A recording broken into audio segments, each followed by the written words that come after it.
The early hypothesis was the dual network model of depression.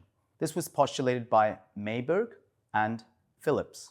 Here, depression was postulated to be linked to dysregulation between dorsal networks and ventral networks. The ventral network included key areas in the ventral part of the prefrontal cortex, along with the amygdala. This part mediates vegetative and somatic symptoms, and it has hyperactive brain regions, namely the amygdala, which we know, when activated, can result in excessive threat-like feelings or anxiety, including agitation. On the other hand, the dorsal network includes dorsal parts of the prefrontal cortex, along with the hippocampus, which is a key memory area. Now, this part of the brain, or this network of the brain, the dorsal network, mediates cognitive aspects of depression, and it has active brain regions.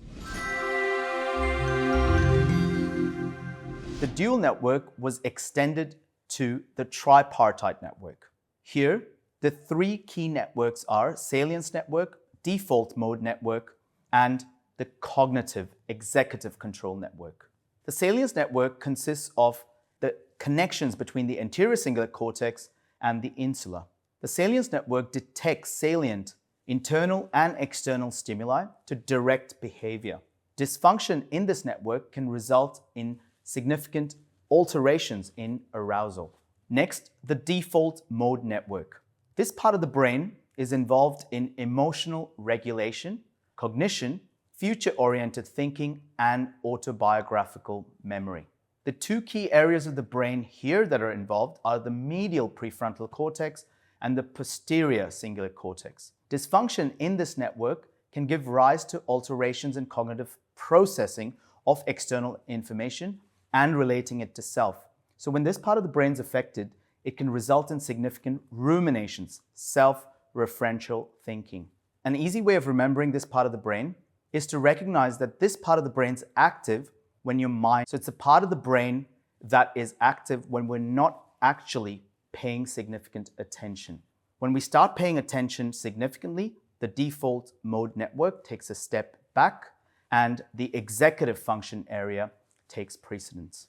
The third network in the tripartite model is the central executive network, or also known as the executive central network, ECN. This includes a key part of the brain known as the dorsolateral prefrontal cortex, which is the seat of the executive function. Dysfunction in this network results in cognitive dysfunction. Why is it important to know these networks? It's important because in clinical practice, when we prescribe antidepressants, we want to target appropriate symptoms. For example, SSRIs do not act on the default mode network executive control network connection. We know that the executive control network includes the dorsolateral prefrontal cortex. We know that the default mode network consists of the medial prefrontal cortex. And the prefrontal cortex relies heavily on dopaminergic and noradrenergic function. SSRIs, through their mechanism, involve predominant serotonergic transmission, hence why SSRIs do not act on those particular areas. And these areas are involved in the more severe forms of depression, such as melancholic depression, which results in cognitive changes and activity changes. The activity changes involve key areas of the striatum, the basal ganglia.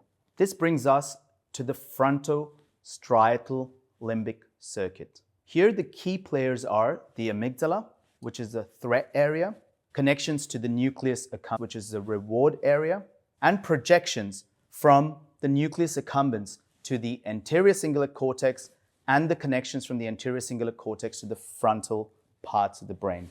Now, this entire network can be affected in differential ways in different forms of depression. So what we've got to recognize is that when the amygdala is affected, we have significant emotional components, and that's the emotional part of depression, E. When the nucleus accumbens is affected, the reward system is affected as a whole. This can result in anhedonia. It can result in anticipatory anhedonia or consummatory anhedonia, the ability to experience pleasure when we actually experience a pleasurable stimulus, or can result in motivational anhedonia, which means the person does not feel like actually taking steps to go out and experience a reward. And this involves the striatum